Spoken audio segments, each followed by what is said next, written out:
What is up, everybody? It's the Don with the Don Tech, and today I wanted to bring you the unboxing of this beautiful Asus Republic of Gamers Maximum X code. This is one of the top motherboards you can get for the Z370 chipset. Now, this thing is absolutely gorgeous, has almost anything you could imagine in relation to features, performance, anything you would need. This will not have anything other than just the actual unboxing itself. I am not going to install this yet. I do not have the rest of the components that I need to build with. The way this thing opens is insane. Like, check that out. It's even got this beautiful Republic of Gamers Welcome to the Republic right there, and it kind of hinges on itself. I mean, how cool is that? That is like premium right there. And right off the bat, you've got the beautiful board itself. And this thing is absolutely no joke. Just to not touch it as much right now, I'm just going to go and take it out. It looks a little plain and not really like it has a lot going on, but almost every part of this that looks a little plain, this emblem right here, this Republic of Gamers logo right there, and this Maximus X emblem right there, all light up, and they use the ASUS Aura Sync. So that means you can get this beauty to look any color whatsoever. So this design choice was on purpose. And now, since this is the code and it's going to be the top of the line less the formula, which is more around the water cooling if I'm not mistaken, this is going to have almost every single feature you need. So this has full support for Intel's newest 8th generation processor on that Z370 platform like I mentioned. This is going to be one of the best, if not the absolute best motherboard you can buy.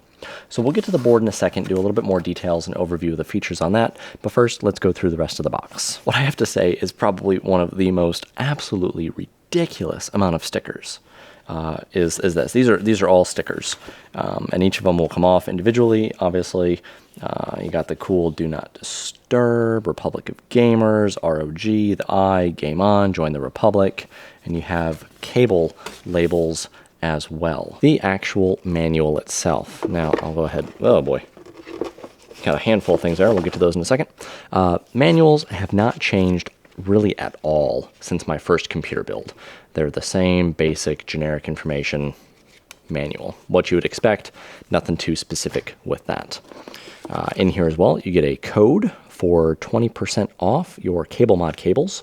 So there is that code for one lucky viewer, or myself if I've chosen to take it. The driver disc itself, which you really don't need unless there's something supplemental that you want. And a cool, this almost looks like the Superman logo a little bit for the Republic of Gamer case badge. Got another little emblem here.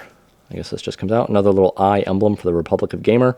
Looks like this will just be another case badge, another sticker you can put wherever you'd like. If it's just kind of like sitting there somewhere, I don't know if you'd exactly know what it meant or what it was for. I mean, obviously, if you're part of the Republic, you would know, but otherwise it might look a little weird just sitting there. I don't know, but it's neat. I mean, they definitely do not give you a lot of things. And speaking of not giving you, or giving you a lot of stuff, this is a coaster, a Republic of Gamer coaster. And it's just cardboard, so it's not anything special, but it's a coaster. And it's a Join the Republic. There's a QR code on it and everything. I have no idea what this will do. Maybe something will tell me. So I've taken that middle piece out because it just has all the accessories on both the sides. This is your processor cover, or more so the installation helper. This motherboard does have, I believe, AC wireless connectivity inside of it already, and this is just the antenna and the extender for that wireless capability. Whenever you're going to be going and installing the front I/O for like the power and the reset switch, power LED, speakers, hard drive LED, they give you, ASUS at least gives you this little bracket that pretty much helps you plug those in first before you plug them into the board. That's a pretty neat thing. It's a little bit easier on people who have bad eyes like myself. You can kind of do it before having to get inside the actual case. This is an SLI bridge.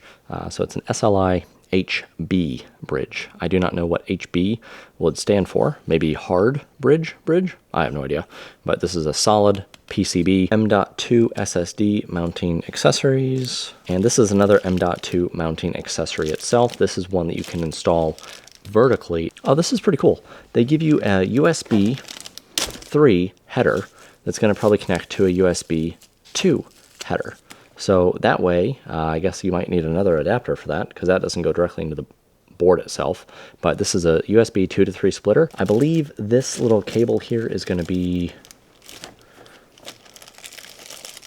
I believe this cable is an extension for LED lights, RGB lights and everything like that. If you want to go ahead and use that Aura Sync in other lighting configurations around your case, this will plug into the motherboard and then give you extensions so you can plug in other LED lights.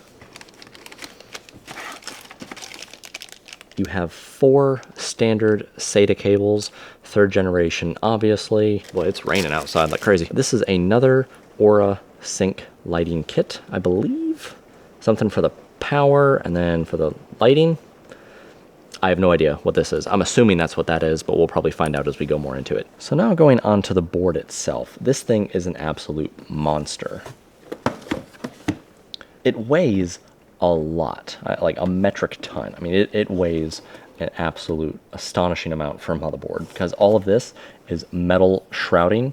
I mean, this is plastic itself, but I think a lot of this is metal, this is metal, this is all metal. So underneath this shroud, if you would go ahead and take these 3 screws out, you'd have access to 1, if not 2 M.2 SSD slots.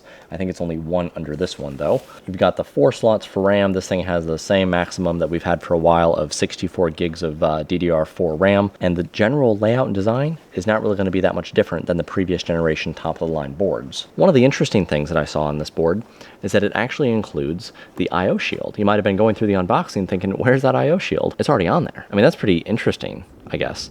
It's pretty unique. I don't know if that's something that is done by choice on purpose to make it so people don't mess up installing that. It's already there, so that's pretty cool, I guess. Maybe that'd be a neat new trend to see, but that might limit some cases depending on how the designs are. But I couldn't really imagine a point where you couldn't have this thin metal on there, because it's about the exact size.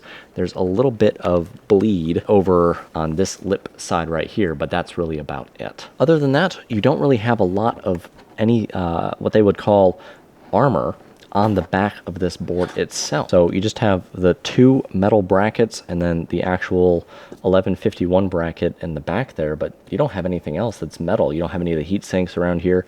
Maybe ASUS deemed that it wasn't necessary for this exact model, not sure, but every other board I've had, that's the previous Maximum ones, have had that in the back, so hopefully that doesn't show any diminishment of quality or lifespan of the machine itself. So now that we've got all that out of the way and we're at my mess, if you want to read more about this particular board itself, I'm going to have a link in the description below. I bought this myself on Newegg itself, and whether or not this board is going to be any better than the previous Maximum series, I can't exactly tell you. This is definitely their top of the line one, less the formula version as I mentioned. So if you wanted something a little bit more modest, you probably want to stick with the Maximus Hero 10, not the Code 10. And also important to note, this actually has a 3-year manufacturer warranty on it. I have never had to make a single claim to ASUS for any warranties on any of my boards. So thank you so much for watching. If you have any questions or you like this sort of content, definitely leave me a comment down below. Subscribe if you want to see more nonsense like this. And as always, I'll see you in the next video. And remember, the Don's got your back.